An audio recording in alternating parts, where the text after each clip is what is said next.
ଦେଖି ମୁଁ ସହିପାରୁନି। କାହିଁ ବିଦେଶରୁ ଡାକ୍ତରୀପାଠ ପଢ଼ି ଆସିଥିବା ମନ୍ତ୍ରୀଙ୍କ ରାଜବାସ ଅଳିଅଳି ରାଜୁଛିବା। କାହିଁ ବିପଦ ଅବସର ସାମାନ୍ୟ ଗୋଟେ ଚାଷୀ ଘରର ଝାଟିପାଟି ଚାଳ ଘରର ବୋଉ। ବିଶ୍ୱାସ କରିବୁନି ମତେ ନିଜକୁ ଦୋଷୀ ପରି ଲାଗୁଛି। ଦରକାର ନାହିଁ ମୋର ସେ ରାଜଉଆସର ଯୋଉ ରାଜଉଆସ ଏ ଗରିବ ଲୋକମାନଙ୍କ ଲହୁଲୁହାନରେ ତିଆରି ହୁଏ। ତା ଛଡ଼ା ଏଇଟା ତ ମୋ ପାଇଁ ଝାଟି ମାଟିରେ ପଡ଼ିଆ ନୁହେଁ, ଏଇଟା ହେଉଛି ମୋ ପାଇଁ ବଡ଼ ଦେହ। ଆଉ ତମ କାନ୍ଦ ଗାମୁଛା ମୋ ପାଇଁ ଶ୍ରୀମନ୍ଦିରରେ ଏଇ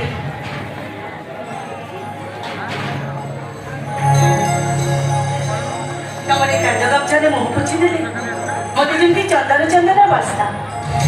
ତା ଛଡ଼ା ତମ ପରି ସ୍ୱାମୀ ବାପାଙ୍କ ପରି ଶ୍ୱଶୁର ଯୋଉ ଘରେ ଅଛନ୍ତି ତାକୁ ଝାଟି ମାଟିର ପଡ଼ିଆ କୁହାଯାଏ, ତାକୁ ମାଟିର ବୈକୁଣ୍ଠ କୁହାଯାଏ। ଶ୍ରେୟା ସତରେ ତମେ ନାରୀ ସେଥିପାଇଁ ଗୋଟେ ଉଦାହରଣ। ମୁଁ ତ ଏଇଟା ଭାବିପାରୁନି ତମେ ଦେବୀ ନା ମାଣ୍ଡବୀ। ଆଉ କଣ ଏତେ ପ୍ରଶଂସା କରିବା ଜମା ଦରକାର ତାହେଲେ ପରେ ନିନ୍ଦା ଆସିଯାଇ। ଏଇ ମୁଁ ତମ ସହିତ ଠିଆ ଗପୁଛି ବାପାଙ୍କୁ ଚା କରିକି ଦେଇ ତମେ ଠିଆ ମୁଁ ଚା କରିକି ଦେଇ ଆସ। ଚା ମୁଁ ତିଆରି କରିସାରିଛି ରେ ମା। ଦିଅ ତମେ ଦି ଜଣ ପିଇ ଦିଅ, ମୁଁ ପିଇ ସାରିଛି। ବାପା ଆପଣ ଚା କରିଛନ୍ତି? ଅସୁବିଧା ହେଲା କୋଉଠି? ହିରେ ମା ଦେଖିଲି ତୁ କାମ ବ୍ୟସ୍ତ ହଉଛୁ, ତେଣୁ ଚାଟା ତିଆରି କରିଦେଲି। ନିଜେ ପିଇଲି, ତମ ଦି ଜଣ ପାଇଁ ନେଇ ଆସିଲି। ଏମିତି ବୋଲେ ଆଉ କେବେ ବି ହବ? ଶ୍ରେୟା ମୋ ମା ଚାଲିଗଲା ପରେ ବାପା ଏବେ ତାଙ୍କ ଘରୁ ମୁଁ ଦୂର କରିଦେଇଥାନ୍ତି। ମାର ବଡ଼ ବଦଳ ବାପାଙ୍କ ସାଥୀ ମୋ ମା ଛୋଟ ଛଅ ଦିନକ ପାଇଁ ପରକୁମାର ହେଇଯାଇଛି।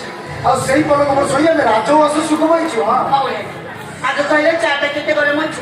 ନାଇଁ ବେଶୀ ଗରମ। ବାପା ଆପଣ ଚାଲିଲେ ଟିକେ ବସିବେ। କିରେ ଖାଇଛୁ ମା? ଆପଣ ଏଇ ଚାରେ ଆପଣଙ୍କ ପାଦ ଆଙ୍ଗୁଳି ଟିକେ ଆପଣଙ୍କ ପାଦ ଧୁଆ ପାଣି ପିଇଲେ ଆଜିର ଦିନ ମୋର ଆରମ୍ଭ ହବ। ଆରେ ମା ତୁ ଜଣେ ଡାକ୍ତର ହେଇ ଏଇ କଥା କହୁଛୁ? ବାପା ଡାକ୍ତର ମାନେ କ'ଣ ମଣିଷ ନୁହଁ?